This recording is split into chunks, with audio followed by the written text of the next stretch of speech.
Good morning mga ka-FB Reels.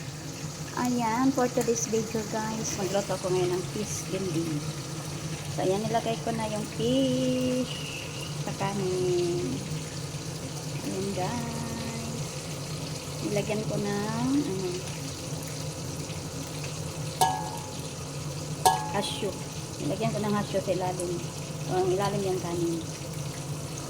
Ayan yung isa guys, hindi pa naluto guys. Ayan, prito ko pa tapos lagyan ko ng hash. Ayan yung tinatawag ng fish dinding guys. Pagkatapos yan, prituhin guys. Kasi nilagyan ko ng pork, sauce, yung mga mga barat-barat para sa fish. Lalagyan ko siya ng hash.